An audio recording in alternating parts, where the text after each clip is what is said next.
నమస్తే ఫ్రెండ్స్, నేను మీ Sravani Harsha. Welcome back to our channel. ఇవాళ మన కథ భగవంతుడి న్యాయం.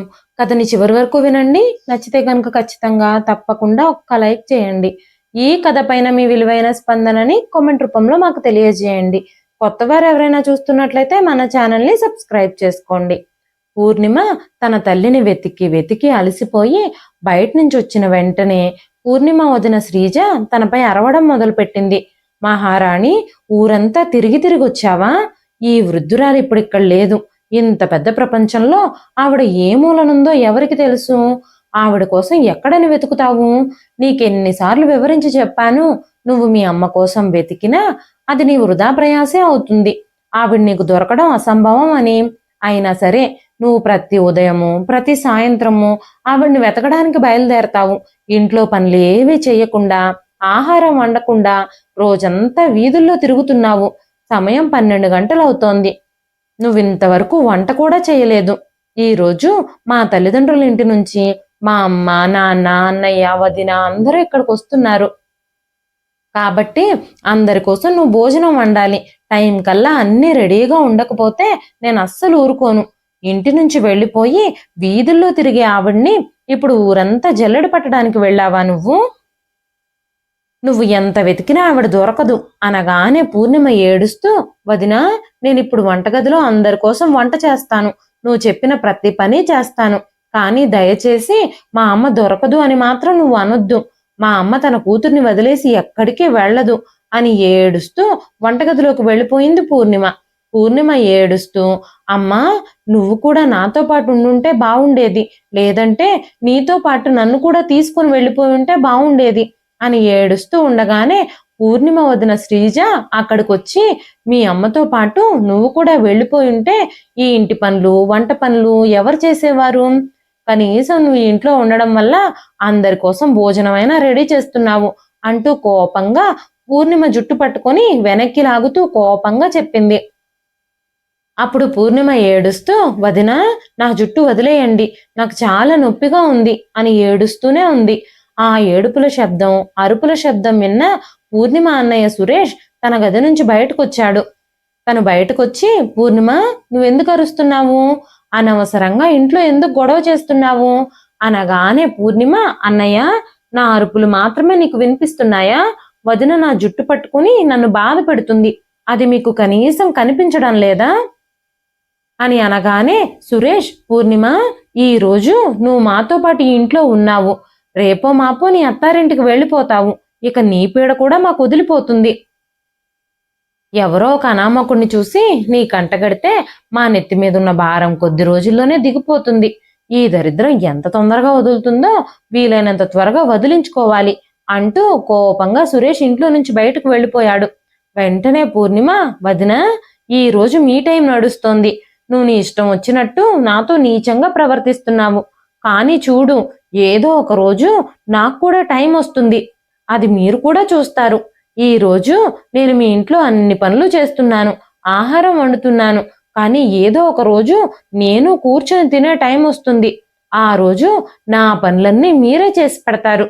ఆ రోజు నా కోసం నువ్వే భోజనం వండుతావు. నేను దర్జాగా కాలు మీద కాలేసుకుని కూర్చుని నీతో అన్ని పనులు చేయించుకునే రోజు తప్పకుండా వస్తుంది. ఆ భగవంతుడు నా పక్షాన ఉన్నాడు. నేను ఏ పాపము చేయలేదు కాబట్టి ఆయన ఖచ్చితంగా మీకు శిక్ష విధిస్తాడు. ఖచ్చితంగా నేను చెప్పిన రోజు నిజంగా వస్తుంది అని చెప్పగానే శ్రీజ బిగ్గరగా నవ్వడం ప్రారంభించింది. పగటి కళ్ళు కంటున్నావా నువ్వు? నువ్వు చెప్పేవన్నీ కలలో కూడా జరగవు. ఇప్పుడు నువ్వు తొందరగా వెళ్ళి వంటగదిలో భోజనం ఏర్పాట్లన్నీ చూడు. నా తల్లిదండ్రుల ఇంటి నుంచి అందరూ వస్తున్నారు. అధిక ప్రసంగాలు తగ్గించి పని మీద దృష్టి పెట్టు అని చెప్పగానే పూర్ణిమ సైలెంట్గా వంటగదిలోకి వెళ్ళిపోయింది. పూర్ణిమ తన పరిస్థితికి చాలా బాధతో చాలాసేపు వంటగదిలోనే ఒక మూలన కూర్చుని ఏడుస్తూనే ఉంది. పూర్ణిమ ఏడుస్తూ, మా అమ్మ ఎక్కడుందో కనిపించడం లేదు. గత వారం రోజులుగా మా అమ్మ కనిపించక నేను తన కోసం వెతుకుతూనే ఉన్నాను. అమ్మా, ఎక్కడున్నావు నువ్వు? వారం రోజుల నుంచి నీ కోసం ప్రతి వీధిని వెతుకుతున్నాను. కానీ నిన్నెక్కడా నేను కనుగొనలేకపోయాను. నువ్వు ఎక్కడో ఒక చోట క్షేమంగానే ఉన్నావని నేను నమ్ముతున్నాను. నీకు జ్ఞాపక శక్తి బలహీనంగా ఉంది. మన ఇంటిని, నీ కూతుర్ని నువ్వు గుర్తించుకోలేని పరిస్థితుల్లో ఉన్నావు. అమ్మా, నన్ను మర్చిపోవద్దు, నువ్వు త్వరగా ఇంటికి రా, ఈ ఇంట్లో నువ్వు తప్ప నాకెవరున్నారు? అన్నయ్య నన్ను ఎలాగూ అర్థం చేసుకోవడం, వదినని పెళ్లి చేసుకుని ఈ ఇంటికి తీసుకొచ్చిన దగ్గర నుంచి అన్నయ్య పూర్తిగా మారిపోయాడు. మన ఇద్దరి బాధ్యతలు చూడకుండా పూర్తిగా వదిన మాయలో పడిపోయాడు. తనకి నువ్వు తల్లివి, నేను చెల్లిని అనే విషయాలు కూడా మర్చిపోయాడు. ఇప్పుడు నువ్వు కూడా నాకు దూరం అయిపోయావు. నీకు ఈ మతిమరుపు జబ్బు ఎందుకు వచ్చిందో తెలియదు, అది నయమవుతుందో లేదో కూడా తెలియదు అంటూ పూర్ణిమ తన తల్లిని గుర్తు చేసుకుంటూ ఏడుస్తూ ఉంది. జానకమ్మ గారు వారం రోజుల క్రితమే తప్పిపోయారు. ఆవిడెక్కడుందో ఎవ్వరికీ తెలియదు. అప్పటి నుంచి తన కూతురు పూర్ణిమ తన తల్లి కోసం రోజు వెతుకుతూనే ఉంది. పూర్ణిమ డిగ్రీ ఫైనల్ ఇయర్ చదువుతోంది. పూర్ణిమ తండ్రి విశ్వనాథం గారు ఏడాది క్రితమే చనిపోయారు. 6 నెలల క్రితమే పూర్ణిమ ఇంకా జానకమ్మ గారు తన అన్నావదనుల ఇంటికి వచ్చేశారు. కొన్ని రోజులు అంతా బాగానే గడిచింది. తల్లి కూతురు ఇద్దరు కొడుకు కోడలు ఇంట్లో ప్రవేశించిన వెంటనే కోడలు వాళ్ళిద్దరి మీద ఆధిపత్యం చూపించడం మొదలుపెట్టింది. ఇల్లంతా స్వాధీనంలో పెట్టుకొని అత్తగారితో ఏమాత్రమూ గౌరవం లేకుండా మాట్లాడేది శ్రీజ. ఆడపడుచు పూర్ణిమని కూడా పూర్తిగా అగౌరవపరిచేది. జానకమ్మ గారిని పూర్ణిమని పని మనుషుల కన్నా హీనంగా చూసేది. వాళ్ళిద్దరితోనే ఇంటి పనులన్నీ చేయించేది.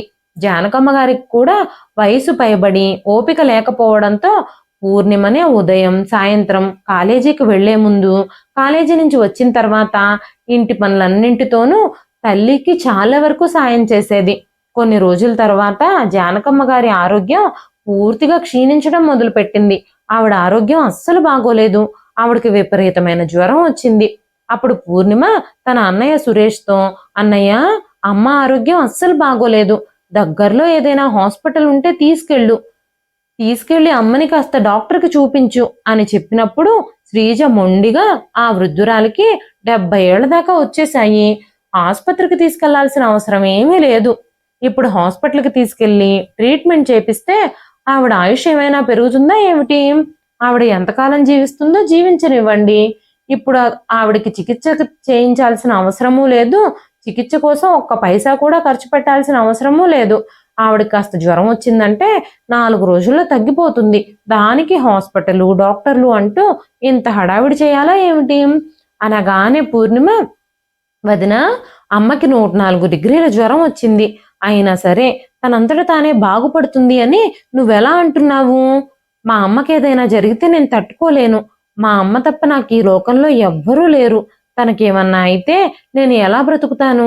నేను ఒంటరిదాన్ని, అనాథని అయిపోతాను అంటూ పూర్ణిమ తన వదినతో మాట్లాడుతూ ఉండగానే శ్రీజ ఒక్కసారిగా గట్టిగా అరిచింది. నువ్వు ఆ ముసలావిడితో కలిసి చాలా కాలం నుంచి ఉంటున్నావు. ఇంకా నీకు మీ అమ్మ విషయంలో సంతృప్తి కలగలేదా? నీ కోసం కూడా నేను ఒక కుంటివాణ్ణో, గుడ్డివాణ్ణో, లేదంటే ఆవిటి అబ్బాయినో చూసి త్వరలోనే నిన్ను కూడా ఇంటి నుంచి బయటకు పంపిస్తాను. నాకే ఎదురు సమాధానాలు చెప్పే నిన్ను ఇక మా ఇంట్లో ఎక్కువ రోజులు ఉండనివ్వను అనగానే జానకమ్మ గారు, అమ్మ శ్రీజ, నా కూతురికి ఏ కుంటివాణ్ణో, గుడ్డివాణ్ణో ఇచ్చి ఎలా పెళ్లి చేస్తావు నువ్వు? నేను పూర్ణిమ పెళ్లి కోసం 10 లక్షలు బ్యాంకులో డిపాజిట్ చేశాను. ఆ డబ్బుతో నా కూతురికి పెళ్లి చేస్తాను. నా కూతురికి మంచి అబ్బాయినిచ్చి పెళ్లి చేస్తాను. మంచి లక్షణాలున్న అబ్బాయి కోసం వెతుకుతాను. అంతే తప్ప ఏ అనామకుడికో ఇచ్చి కాదు అనగానే శ్రీజ తన భర్త వైపు చూస్తూ, ఈ ముసలావిడికి ఆరోగ్యం బాగోలేదు, అందుకే పిచ్చి పిచ్చి మాటలన్నీ మాట్లాడుతుంది. ఆవిడ నాతోనే గొడవకు దిగుతుంది. మీ అమ్మ జ్ఞాపక శక్తి కూడా సరిగ్గా ఉండడం లేదు కదా, ఆవిడకి ఏమీ గుర్తుండడం లేదు అని మనం అనుకుంటున్నాం. కానీ ఆమెకి తన 10 లక్షల డబ్బుల విషయం మాత్రం బాగానే గుర్తుంది. ఆవిడకి ఎలాంటి ట్రీట్మెంట్ మనం ఇప్పించకూడదు. నువ్వు అసలు ఏం చేయాలనుకుంటున్నావు? ఆవిడని హాస్పిటల్కి తీసుకెళ్తావా ఏమిటి?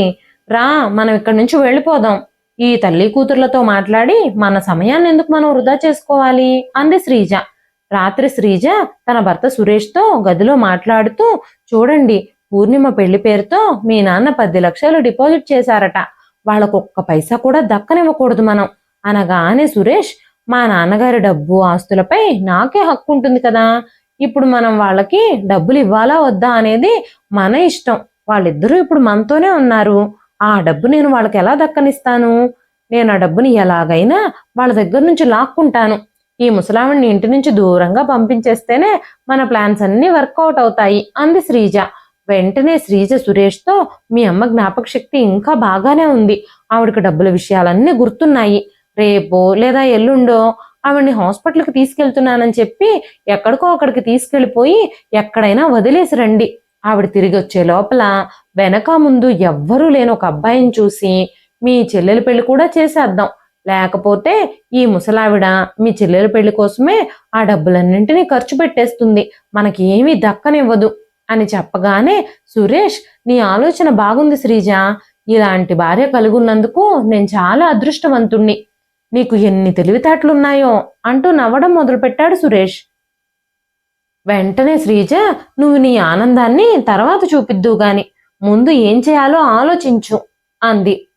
సురేష్ వెంటనే, నేను రేపే మన దగ్గరలో ఉన్న నగరంలో ఉన్న వృద్ధాశ్రమంలో మాట్లాడి అమ్మను అక్కడికి తీసుకెళ్తాను అని చెప్పాడు. తర్వాత రోజు ఉదయమే సురేష్ తన తల్లి జానకమ్మ గారితో, అమ్మా, నువ్వు రెడీగా ఉండు, నేను నిన్ను డాక్టర్ దగ్గరికి తీసుకెళ్తాను, నేను నీకు ట్రీట్మెంట్ ఇప్పించడానికి తీసుకెళ్తున్నాను అని చెప్పినప్పుడు ఆ మాటలు విన్న పూర్ణిమ చాలా సంతోషించింది. అన్నయ్య, నువ్వు నిజంగా అమ్మని డాక్టర్ దగ్గరికి తీసుకెళ్తున్నావా? నేను కూడా అమ్మతో పాటే వస్తాను. అమ్మని జాగ్రత్తగా చూసుకోవడానికి ఎవరో ఒక మనిషి అవసరం కదా, తనకు అసలే జ్ఞాపక శక్తి సరిగ్గా లేదు అని అనగానే, సురేష్, నువ్వు కూడా అమ్మతో పాటు చేంజ్ చేస్తావు, ఇంట్లో నీకు చాలా పనులున్నాయి అన్నాడు కోపంగా. కానీ అన్నయ్య, నేను పనులన్నీ తొందరగా పూర్తి చేసేసుకొని అమ్మతో పాటు వస్తాను, అమ్మకి కూడా కొంచెం మంచిగా ఉంటుంది, అసలే తనకు ఆరోగ్యం బాగోలేదు కదా, నేను పక్కనుంటే అమ్మకు కొంచెం ధైర్యంగా ఉంటుంది అనగానే శ్రీజ బయటకొచ్చి, నువ్వు వెళ్ళిపోతే ఇంట్లో పనులన్నీ ఎవరు చేస్తారు? ఇంట్లో పనులన్నీ నువ్వు ఇక్కడే ఉండి జాగ్రత్తగా చేస్తేనే మీ అమ్మని హాస్పిటల్కి తీసుకెళ్లి చూయించుకొస్తాడు, లేదంటే మీ అమ్మని హాస్పిటల్కి కూడా తీసుకెళ్ళనివ్వను నేను అని ఘాటుగా చెప్పగానే పూర్ణిమ, సరే అన్నయ్య, నువ్వు అమ్మని హాస్పిటల్కి తీసుకెళ్ళు, నేను ఇంటి దగ్గరే ఉండి ఇంట్లో పనులన్నీ చూసుకుంటాను, నాకు అమ్మని హాస్పిటల్కి తీసుకెళ్లడమే ముఖ్యం అని చెప్పడంతో సురేష్ చాలా సంతోషించాడు. తన తల్లిని తీసుకొని సురేష్ వెళ్ళిపోయాడు. కానీ జానకమ్మ గారిని సురేష్ ఆశ్రమంలో విడిచిపెట్టడానికి తీసుకెళ్లాడని, హాస్పిటల్కి తీసుకెళ్లలేదని పూర్ణిమకి కానీ జానకమ్మ గారికి కానీ అస్సలు తెలియదు. పూర్ణిమ గబగబా ఇంటి పనులన్నీ చేసేసి కాలేజీకి బయలుదేరుతూ ఉండగా శ్రీజ పూర్ణిమ చేతిలోని పుస్తకాలన్నీ లాక్కొని, ఈ రోజు నుంచి నువ్వు కాలేజీకి వెళ్లాల్సిన అవసరం లేదు, ఇక నువ్వు కాలేజీ మానేసి ఇంట్లోనే కూర్చో, నువ్వు ఇప్పటి వరకు చదువుకున్నది చాలు అంది శ్రీజ. అప్పుడు పూర్ణిమ, ఏం మాట్లాడుతున్నావు వదినా నువ్వు? ఈ రోజు నా ఫైనల్ ఇయర్ ప్రాక్టికల్ ఎగ్జామ్స్ జరుగుతున్నాయి, నేను ఈ రోజు వెళ్ళకపోతే 3 ఏళ్ల నుంచి నేను పడిన శ్రమ మొత్తం వృధా అయిపోతుంది, ఎలాగైనా సరే నేను కాలేజీకి వెళ్ళాలి, ఇంటి పనులన్నీ చేసిన తర్వాత నేను నా చదువుపై శ్రద్ధ పెట్టాలి అని చెప్పింది పూర్ణిమ. నేను ఆల్రెడీ ఇంటి పనులన్నీ చాలా వరకు చేసేశాను, మిగిలిన పనులన్నీ కాలేజీ నుంచి వచ్చాక పూర్తి చేస్తాను, నన్ను కాలేజీకి వెళ్ళనివ్వదునా అంటూ ఏడుస్తుంది పూర్ణిమ. నువ్విలా చెబితే వినవు, నేను నిన్నేం చేస్తానో చూడు అంటూ శ్రీజ పూర్ణిమని గదిలోకి నెట్టి బయట నుంచి కూడా గడిపెట్టేసింది.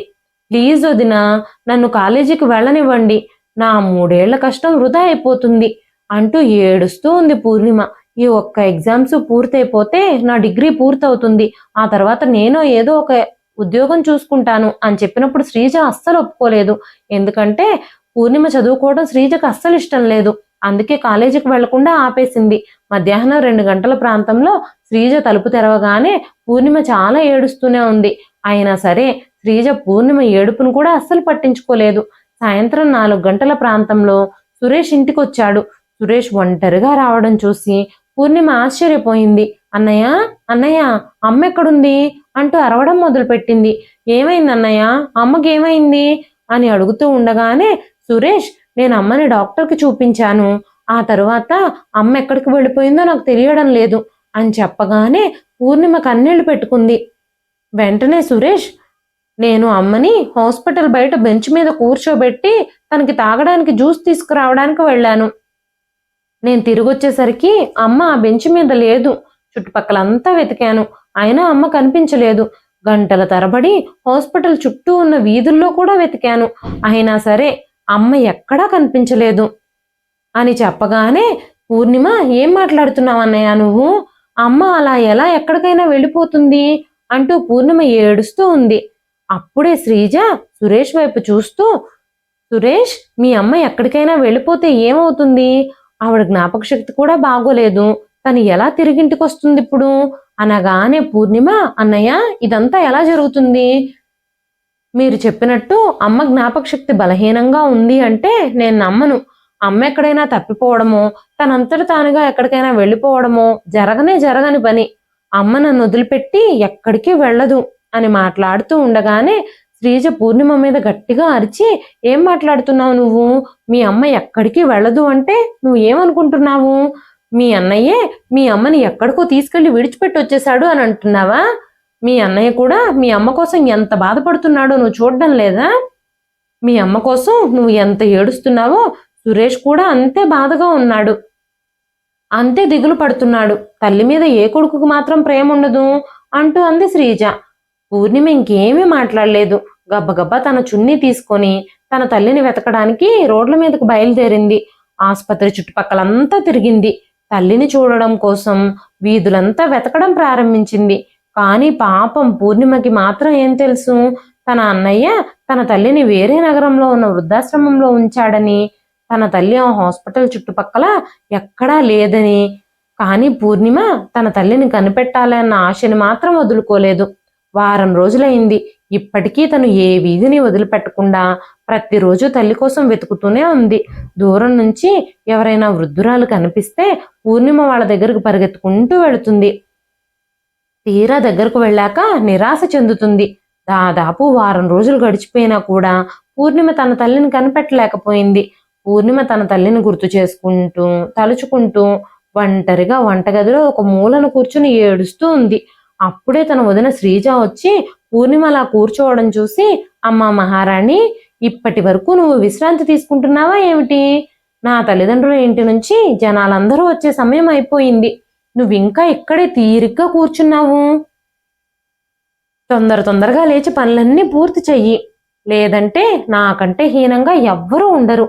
నీకెన్నిసార్లు చెప్పాను టైం కల్లా వంటలు పూర్తవ్వాలని అంటూ శ్రీజ కిచెన్ నుంచి హడావిడిగా బయటకు నడిచింది. తన అన్నయ్య వదినల ప్రవర్తనతో పూర్ణిమ చాలా బాధపడుతూ ఉంది. తను ఆ తల్లి ఆచూకీ దొరకకపోవడంతో తను చాలా ఆందోళన చెందుతుంది. తన అన్న వదినలిద్దరూ పూర్ణిమకి చదువుపై చాలా ఆసక్తి ఉన్నప్పటికీ తన చదువుని బలవంతంగా మాన్పించేశారు. చదువుకుని గొప్ప వ్యక్తి కావాలని, మంచి ఉద్యోగం సంపాదించాలని, తన తల్లిని చాలా జాగ్రత్తగా చూసుకోవాలి అని పూర్ణిమ కలలు కంది. కానీ పూర్ణిమ చేతిలో ఇప్పుడు ఏమీ లేదు. తను తన విధిని అంగీకరించాల్సి వచ్చింది. పూర్ణిమ ఏడుస్తూనే కన్నీళ్లు తుడుచుకుంటూ తన వదిన వాళ్ల తల్లిదండ్రులు కాసేపట్లో రాబోతున్నారు అన్న విషయం గుర్తు చేసుకొని గబగబా వంట చేయడం ప్రారంభించింది. వెనక నుంచి శ్రీజ పూర్ణిమకి అది చెయ్యి ఇది చెయ్యి అంటూ ఆర్డర్లు వేస్తూనే ఉంది. వంటలన్నీ రెడీ అయిపోయిన తర్వాత అన్ని డైనింగ్ టేబుల్ మీద పెట్టమని చెప్పింది శ్రీజ. అన్ని డైనింగ్ టేబుల్ మీద సర్దేస్తే మేమంతా కలిసి కూర్చొని తింటాము, నువ్వు మాత్రం ఆ చుట్టుపక్కల ఎక్కడా కనిపించొద్దు అని చెప్పగానే పూర్ణిమ, నేనేమీ మీతో పాటు డైనింగ్ టేబుల్ దగ్గర కూర్చుని భోజనం చేయాలని అనుకోవడం లేదు, నాకు ఇప్పుడు ఏమీ తినాలని లేదు అంటూ పూర్ణిమ సూటిగా సమాధానం చెప్పడంతో శ్రీజకి చాలా కోపం వచ్చింది. శ్రీజకి పూర్ణిమ ఆత్మగౌరవపు చూపు అస్సలు నచ్చలేదు. నీ సంగతి తర్వాత చూస్తాను, ఇవాళ నాకు చాలా పనుంది అనగానే పూర్ణిమ తన గదిలోకి వెళ్ళిపోయింది. శ్రీజ వచ్చిన చుట్టాలందరికీ వడ్డించడం మొదలుపెట్టింది. డ్రైవరు బయట వసారాలో కూర్చున్నాడని, అతనికి కూడా భోజనం పెట్టమని శ్రీజ పూర్ణిమని గదిలో నుంచి పిలిచి పూర్ణిమతో చెప్పింది. అప్పుడు పూర్ణిమ అతని కోసం భోజనం ప్లేట్లో పెట్టుకుని తీసుకెళ్ళింది. ఆ డ్రైవరు 30 ఏళ్ల లోపున్న యువకుడు, మంచిగా షర్టు ప్యాంటు వేసుకుని కూర్చునున్నాడు. పూర్ణిమ తనకి ఆ భోజనం ప్లేట్ ఇచ్చేసి తిరిగి వచ్చేసింది. అప్పుడు పూర్ణిమ వదిన శ్రీజ పూర్ణిమతో, పూర్ణిమ, నీకు ఆ అబ్బాయి నచ్చాడా అంటూ తన కుటుంబ సభ్యులందరి ముందు అడిగింది. పూర్ణిమ వెంటనే, వదిన, ఏం మాట్లాడుతున్నావు నువ్వు? నాకేమీ అర్థం కావడం లేదు, ఆ అబ్బాయి నాకు నచ్చడం ఏంటి అని అడగగానే శ్రీజ తల్లిదండ్రుల కుటుంబంలోని అందరూ ముసిముసిగా నవ్వడం మొదలుపెట్టారు. వెంటనే శ్రీజ పూర్ణిమతో, నువ్వు ఇప్పుడు ఎవరికైతే భోజనం తీసుకెళ్లి పెట్టావో అతను నిన్ను చూడ్డానికి వచ్చిన పెళ్లి కొడుకు, తనతోనే వారం రోజుల్లో నీ పెళ్లి జరగబోతోంది, నువ్విక నీ పెళ్లికి సిద్ధంగా ఉండు అని చెప్పగానే పూర్ణిమ ఏడుస్తూ, వదినా, నువ్వు ఇలా చేయొద్దు, నేను ఇప్పుడే పెళ్లి చేసుకోను, నేను మా అమ్మ కోసం వెతుక్కోవాలి, మా అమ్మ లేకుండా నేను పెళ్లి చేసుకోలేను అని ఏడుస్తూ ఉండగానే సురేష్ అరుస్తూ, ఏం మాట్లాడుతున్నావు పూర్ణిమ నువ్వు? అమ్మ దొరకకపోతే నువ్వు జీవితాంతం పెళ్లి చేసుకోవా? అమ్మకిప్పుడు 70 ఏళ్ల వయసు వచ్చేసింది. రోడ్ల మీద ఆ వాహనాల మధ్యలో తిరుగుతూ ఏ వాహనం ఢీకొని చనిపోయిందో ఎవరికి తెలుసు? ఆమె తిరిగొస్తుందో లేదో ఎవ్వరికీ తెలియదు. ఇక నీ బాధ్యత మాత్రమే మాకు మిగిలుంది. ఈ పెళ్లి కూడా చేసేస్తే నీ అన్న వదినలుగా మా బాధ్యత కూడా పూర్తయిపోతుంది. లేకపోతే నలుగురు 4 రకాలుగా మా గురించి మాట్లాడతారు. వయసొచ్చిన ఆడపిల్లని ఇంట్లో పెట్టుకొని పెళ్లి కూడా చెయ్యలేదంటారు. నేను నీకు పెళ్లి చేయకుండానే ఇంట్లోనే ఉంచుకుంటే లోకమంతా వయసొచ్చిన ఆడపిల్లకు పెళ్లి చేయలేదని మా మీద దుమ్మెత్తిపోస్తుంది. అందుకే నీకు ఈ సంబంధం చూసాం. మౌనంగా మేము తీసుకొచ్చిన అబ్బాయితో తల వంచి తాళి కట్టించుకో, అదే నీకు మంచిది అని చెప్పాడు సురేష్. పూర్ణిమ ఏం చేయడానికి కూడా వీల్లేదు. తన చేతుల్లో ఏమీ లేదు. తల వంచి వాళ్ళ నిర్ణయానికి అంగీకరించడం తప్ప. అనుకున్నట్టుగానే శ్రీజ, సురేష్లు పూర్ణిమ పెళ్లి ఆ డ్రైవర్తోనే జరిపించారు. ఆ ఇంటి నుంచి బయటకు నడిచే సమయంలో పూర్ణిమ చాలా ఏడ్చింది. తన తల్లిని తను చాలా మిస్ అవుతుంది. ఈ రోజు తను పెళ్లి చేసుకుని ఈ ఇంటి నుంచి బయటకు వెడుతుంది. తన తల్లి ఇప్పుడు తనతో పాటు లేదు. తన తండ్రి కూడా లేడు. ఈ లోకంలో పూర్ణిమకి తనకంటూ ఎవ్వరూ లేరు అనిపించి దుఃఖం పొంగుకొచ్చింది. అప్పటికే అన్నయ్య వదినలిద్దరూ తనని వదిలించుకోవాలని ఒక అనామకుడికిచ్చి పెళ్లి చేసేశారు. ఇప్పుడు తన బాధ, తన కష్టం, తన సుఖం ఇంకెవరితో పంచుకోగలదు తను? పూర్ణిమ ఇంటి నుంచి బయలుదేరే సమయంలో శ్రీజ పూర్ణిమతో, ఇంతటితో ఈ ఇంటితో నీకున్న సంబంధం పూర్తిగా తెగిపోయింది. నీ జీవితం అంతా ఇక నీ అత్తారింట్లోనే గడపాలి. ఎప్పుడైనా ఏ అవసరం వచ్చినా మా ఇంటికి మాత్రం రావాలని ఆలోచించొద్దు అనగానే పూర్ణిమ కోపంగా, నేను ఇంకెప్పుడు మీ ఇంటికి రావాలని కూడా అనుకోవడం లేదు. నాకెంత కష్టం వచ్చినా నేనే పడతాను తప్ప మీ ఇంటికి మాత్రం రానొదినా. అయినా సరే నాకు ఇక్కడ ఎవరున్నారని నేను ఇంటికి రావాలి? కష్టమైనా సుఖమైనా నేను మీ ఇంటికి మాత్రం తిరిగి రాను. ఇప్పుడు మా అమ్మ కూడా ఈ ఇంట్లో లేదు. మీరు నేను మళ్ళీ తిరిగి వస్తానేమో అని మాత్రం భ్రమపడకండి అని చెప్పి వెళ్ళిపోయింది పూర్ణిమ. పూర్ణిమ అత్తారింటికి వెళ్ళగానే శ్రీజ ఒకరోజు తన భర్త సురేష్తో, అంతా బాగానే జరిగింది. ఇప్పుడు ఆ ముసలావిడిని మనం వదిలించేసుకున్నాము. మీ చెల్లెలకేమో ఒక అనామకుడినిచ్చి పెళ్లి చేసేసాము. ఇప్పటికి ఆ 10 లక్షలు మనదే అవుతుంది. ఇప్పుడు మనం ఆ 10 లక్షల డబ్బుతో ఒక కారు కొనుక్కుందాము అని చెప్పగానే సురేష్, శ్రీజ నువ్వు కరెక్ట్గా చెప్పావు. చాలా కాలం మనం ఎక్కడికి వెళ్ళలేదు. ఇప్పుడు ఆ డబ్బులతో మన కోరికలు తీర్చుకుందాం. 1-2 రోజుల్లోనే నేను అన్ని ఏర్పాట్లు చేసేస్తాను అని చెప్పాడు. కొన్ని రోజుల తర్వాత సురేష్ ఆ డబ్బులన్నీ డ్రా చేసేసి ఆ డబ్బులతో ఒక కారు కొని శ్రీజ దగ్గరకు వెళ్ళాడు. శ్రీజ, సురేష్ కారులో లాంగ్ డ్రైవ్కు వెడుతూ ఉండగానే మార్గమధ్యమంలో ఆ కార్ని వేరే వాహనం ఢీకొట్టడంతో ప్రమాదానికి గురైంది. సమీపంలోని వ్యక్తులు వాళ్ళని ఆసుపత్రికి తీసుకెళ్లారు. సురేష్ పరిస్థితి చాలా విషమంగా ఉంది. కానీ శ్రీజకి మాత్రం కాస్త చిన్న చిన్న గాయాలయ్యాయి. కానీ సురేష్ కాళ్ళు మాత్రం తీసేయాల్సి వచ్చింది. అతను పూర్తిగా నడవలేకపోయాడు. మంచానికే పరిమితమయ్యాడు. సురేష్ అలా అచేతనంగా మారిపోయాడు. శ్రీజ, సురేష్ ట్రీట్మెంట్ కోసం తమ ఆస్తుపాస్తులన్నింటినీ అమ్ముకోవాల్సి వచ్చింది. వాళ్ల పరిస్థితి చాలా దిగజారిపోయింది. తిండికి కూడా డబ్బులు ఖర్చు పెట్టలేనంత పరిస్థితులు మిగిలాయి. సురేష్కి ఏడాది పాటు చికిత్స చేయడంతో కాలు కాస్త కోలుకుంది. కానీ కాలు తీసేయడం వల్ల తను ఒంటి కాలు మీదే కర్ర ఆసరాతో నడవడం మొదలుపెట్టాడు. కానీ ఇప్పుడు వాళ్ళ వేరు మీద ఆస్తిపాస్తులు కానీ వాళ్ళ దగ్గర డబ్బులు కానీ ఏమీ మిగల్లేదు. 1 సంవత్సరం పాటు ఆఫీస్కి వెళ్ళకపోవడంతో ఉద్యోగం కూడా పోగొట్టుకోవాల్సి వచ్చింది.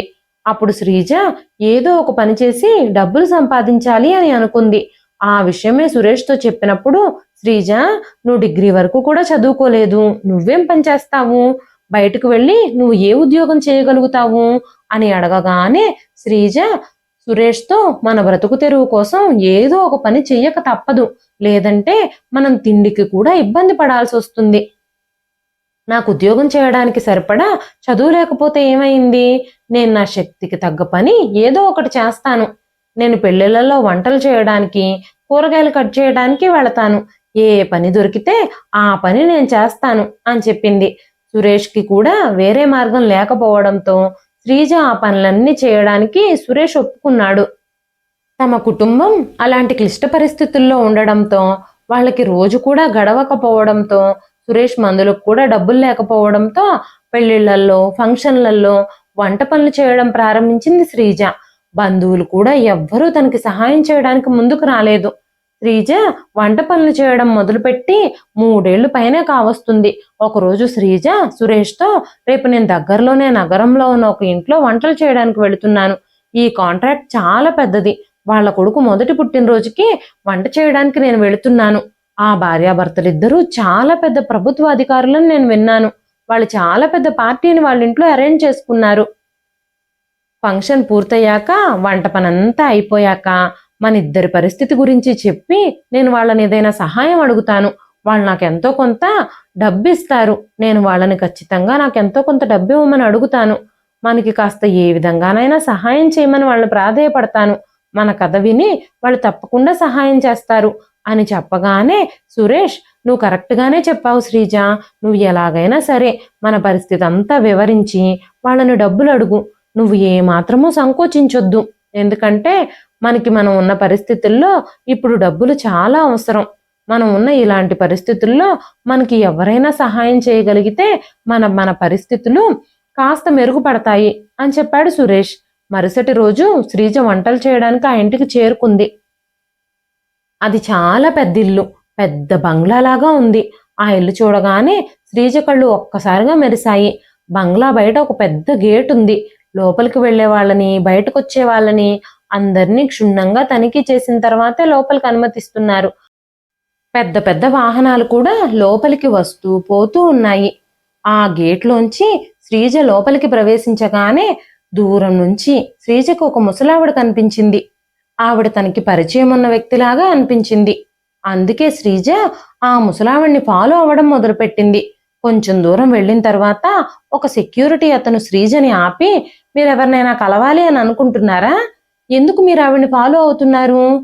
మీరు ఆ పెద్దావిడ్ని కలవాలి అని అనుకుంటే నేనే ఆమెను పిలుస్తాను. నేను వెళ్ళి మీరు ఆవిడ్ని కలవాలి అని అనుకుంటున్నారని ఆవిడతో చెబుతాను అంటూ, పెద్దమ్మగారు, పెద్దమ్మగారు, మిమ్మల్ని కలవడానికి ఎవరో వచ్చారు అని ఆ సెక్యూరిటీ గార్డు ఆవిడ దగ్గరికి వెళ్ళి చెప్పగానే ఆవిడ వెనక్కి తిరిగి చూశారు. ఆవిడని అలా చూసి ఒక్కసారిగా శ్రీజ షాక్ అయిపోయింది. ఎందుకంటే ఆ పెద్దావిడ మరెవరో కాదు, జానకమ్మ గారు. అంత పెద్ద బంగ్లాలో అత్తగారిని అలా చూడగానే శ్రీజ కాళ్ళ కింద నేల జారిపోయింది. ఆమె చేతులు ముడుచుకుని, అత్తయ్య గారు, మీరు ఇక్కడికి ఎలా వచ్చారు? మీరు ఇక్కడ ఏం చేస్తున్నారు అని అడిగింది. జానకమ్మ గారు సమాధానం చెప్పకముందే వెనక నుంచి ఒక స్వరం వినిపించింది. మీరు చూస్తున్నది నిజమే, తను మీ అత్తగారే. మా అన్నయ్య అమ్మని వృద్ధాశ్రమంలో విడిచిపెట్టేశాడు. ఈరోజు ఆశ్రమంలో ఉండాల్సిన అమ్మ ఇక్కడికెలా వచ్చిందా అని తన ఒంటి మీద ఉన్న ఖరీదైన దుస్తులు చూసి నువ్వు షాక్ అయిపోతున్నావా అన్న మాటలు వినపడగానే శ్రీజ వెనక్కి తిరిగి చూసి అక్కడ నిలబడున్న పూర్ణిమని చూసి ఆశ్చర్యపోయింది. ఇది కలో నిజమో శ్రీజకు అర్థం కావడం లేదు. అప్పుడు పూర్ణిమ, నువ్వు మా అన్నయ్య ప్లాన్ చేసి మా అమ్మని వృద్ధాశ్రమంలో వదిలేశారు. నేను ఎప్పటికీ మా అమ్మని కలుసుకోకూడదని మీరు అనుకున్నారు కదా, అందుకే అంత ధీమాగా, అంత ఖచ్చితంగా ఇంకెప్పుడు మీ అమ్మ నీకు దొరకదు అని ఆ రోజు నువ్వు నాతో చెప్పావు. కానీ నేను ఆ రోజే నీకు చెప్పాను, తప్పకుండా మా అమ్మని వెతికి పట్టుకుంటానని. చూడు, ఈ రోజు నాకు మా అమ్మ దొరికింది. కానీ నువ్విక్కడేం చేస్తున్నావు? నువ్వు నా ఇంట్లో ఎందుకున్నావు అని అడగగానే ఆ పక్కనున్న వ్యక్తి, మేడం, ఈవిడ ఆ వంట వాళ్ళ గ్రూప్లో మనిషి, పార్టీ కోసం వంటలు చేయడానికి వచ్చింది అని చెబుతూ, నువ్వు అక్కడ వంటలు చేయకుండా ఎక్కడేం చేస్తున్నావు? అక్కడికి తిరిగి వెళ్ళు అంటూ శ్రీజని వెనక వైపుకు వెళ్ళమని అక్కడికి పంపించడం మొదలు పెట్టగానే, పూర్ణిమ, వదిన, నేను మీతో 5 సంవత్సరాల క్రితమే చెప్పాను కదా, ఈ రోజు నీ టైం నడుస్తుంది కాబట్టి నేను నీకు వండి పెడుతున్నాను. కానీ ఏదో ఒక రోజు నా టైం నడుస్తుంది, అప్పుడు నువ్వు నాకు వండి పెట్టే సమయం వస్తుంది అని ఆ రోజు నేను కాలు మీద కాలేసుకుని కూర్చుని నీతో అన్ని పనులు చేయించుకుంటాను అని ఆ రోజు నేను అన్నాను కదా అంది పూర్ణిమ. ఆ మాటలు వినగానే శ్రీజ ఒక్కసారిగా ఉలిక్కి పడింది. వెంటనే శ్రీజ కోపంగా, నేను నీకు వంటలు చేయడానికి ఏమీ రాలేదు.